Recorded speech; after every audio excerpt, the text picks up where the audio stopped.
Good morning, or afternoon, or evening, wherever you're at. I have to be out here in the morning in my studio because it gets so blazing hot that by around 11:30, 12, I'm done. Can't be outside again until around 7 because it gets well over 100 degrees in here. And I do have to come in here and work still in that, but with sweat rolling in my eyes, I'm not going to be filming nothing for y'all.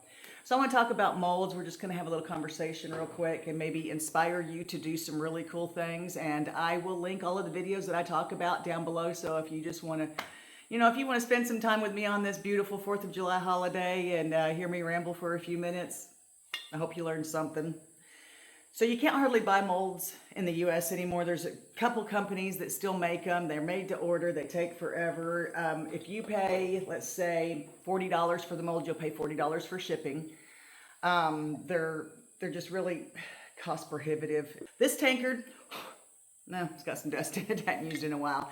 I threw on the wheel many years ago, and I just love this shape. It just fit my hand so perfect. I loved it, so I made a mold of it, and I make them anytime I want one. I've got my own mold right here, and I don't have to sit on the wheel and, and work at it and try to figure it out. I've already got a mold.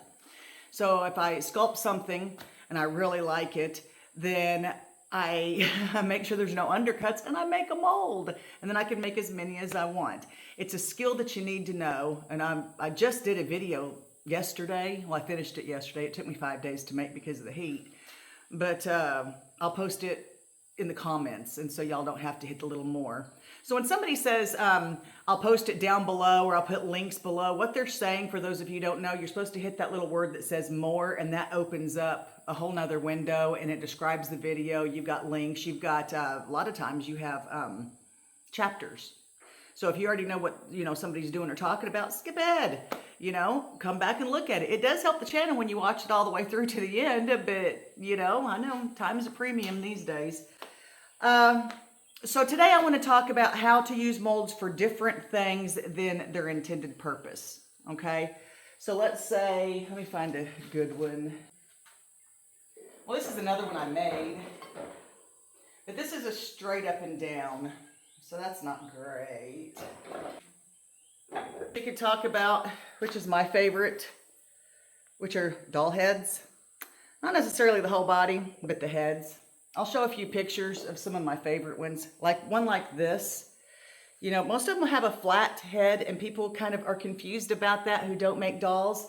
But if you make dolls, you know why there's a flat head, because you're going to have a crown that glues onto there with hair and everything else. But for our purposes, I love the flat head because that gives us a line that we can cut out, so we can make candle holders out of these. We can put them on other bases. We can make incense burners out of them. We can actually make dolls out of them, but just do the dolls in such a strange way that it changes it.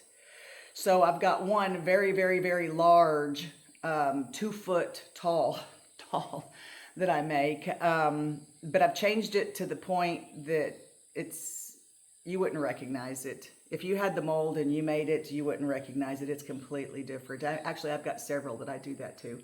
And so at that point, I'm not breaking any copyright laws or anything, because the majority of the item is not as intended. So if I was to take the doll mold, here comes the dogs.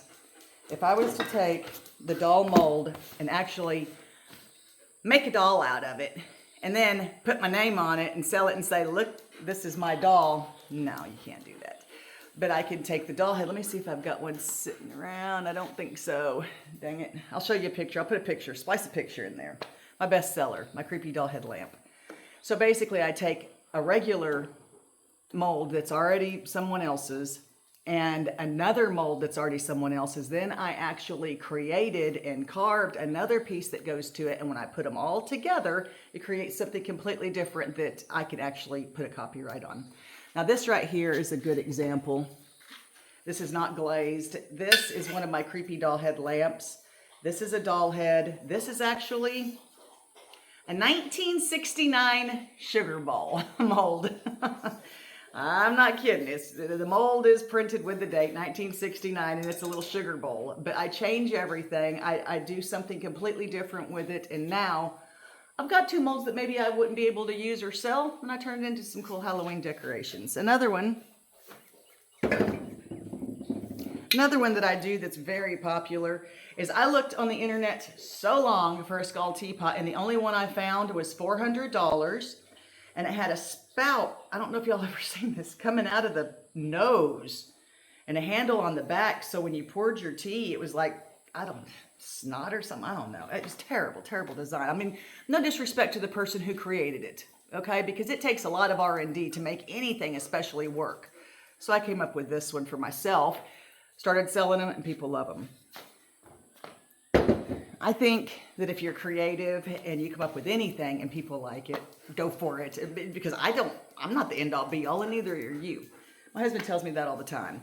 He says, are you making it for you or are you making it for them? Because I will create things and I absolutely hate it. In fact, if you go to my Etsy, there's over 100 items that I've made and I don't make any more of them. It was either too labor intensive, I can't get back out of them what I put in them as far as cost goes, or I just didn't like the way it looked. You know, it was some sort of an accident and I just put it up there just to see if it would do and it'd sell.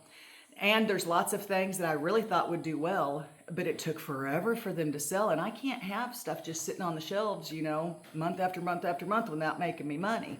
So at that point, I close them out, get them out, and replace them with something else. So let's look at some more molds real quick. Really good molds for this to change into other things are basic designs, like an egg shape. You could take this, it's a basic design, and you could turn it into so many different things. Other molds that you could turn into things are just, like I said, basic shapes. This can be a base for something else, especially like a big lamp. You could use it as a tissue box because I have, and it turned out beautifully.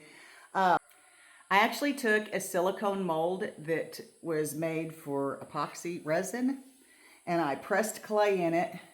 What did I make? On this one, I made a dragonfly and put it on and used a really swampy glaze, and it turned out beautiful. But I keep this for other reasons, because this is also a pedestal if it's poured and turned upside down. Now, something like that, you're going to put weight on it, you need to let it sit. I can make this into a lamp. I can make this into so many things. I can flip it upside down, put the light in it, do cutouts of anything. Any sort of cutout. Put flowers in there, scorpions in there, whatever you want. Do the outside like porcelain, you know, with the porcelain blue designs, and throw a spider in there because, you know, I do Halloween. Y'all know that by now, right? So let me show you some other molds that I don't have the rest of the pieces to. So you see these ads all the time that says, you must take all. So come get all of my molds, you must take all. I have 100 of them. Like, okay, 100 molds. You know, because usually people buy molds this big. So, you know, this big at top, so 100 molds ain't nothing. You know, I have filled trailers in the back of my truck more than once now, but in every batch, there's always pieces of molds. You got the arms of something, but not the rest of the body. You've got the wings of something. You've got a bird, and all the bird has is the beak and the body, no wings. You come across that all the time. Save those. Those are really good.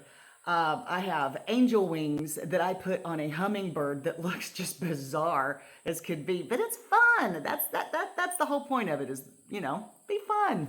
Point here. I've got the belted kingfisher bird. There's supposed to be 3 parts. I have one. I have the toucan, which is really cool, but it has no wings, but it's got the head, but the beak is what I wanted. So then I can make beak doctor. See where I'm going with this? So I take the beak off of that and I put it on the baby's head, and now you got a beak doctor. You have things like just little hummingbirds. So I take these and I make them, and I make another flower pot, because I've got a pretty good sized flower pot mold. I think it's around 12 inch. It's really big. And then I could set the hummingbirds, you know, going all the way around it so it looks like they're drinking the nectar of the flowers. This went to something else, but now I reuse it for, you know, my purposes. I would say this channel is more about creativity than anything else. Not conforming, you know, to the mold, so to speak, but using your imagination to create something completely different, because who wants the same thing everybody else has? I think everybody is creative. I think that maybe you just need some instruction to get the juices flowing. A lot of people, when they start, like I went to school for commercial art and advertising. A lot of people, when they get into art class and they say, Draw a picture of a bird. Some people in that class have never drawn before, and so they draw a circle with a beak and 2 legs, just like you'd think. But by the time that the class is done and they're in it for 2 years, then you say draw a bird, and they're going to be able to draw a bird, if not from memory, but from looking at one.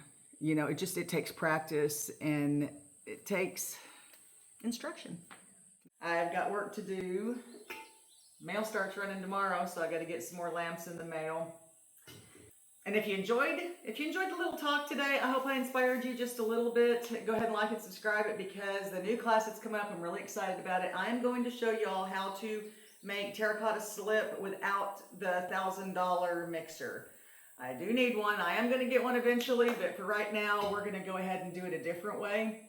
And it works. It just takes a lot longer. So I'm going to have a class for y'all on that, probably next. That might be my next class that I show you. And then we'll have another kind of talking head video where I show you the different kinds of molds that I repurpose to make my jellyfish lights that I'm going to be selling down at the coast next May.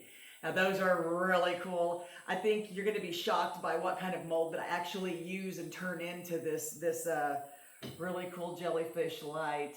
So follow along, you know. I hope I taught you something.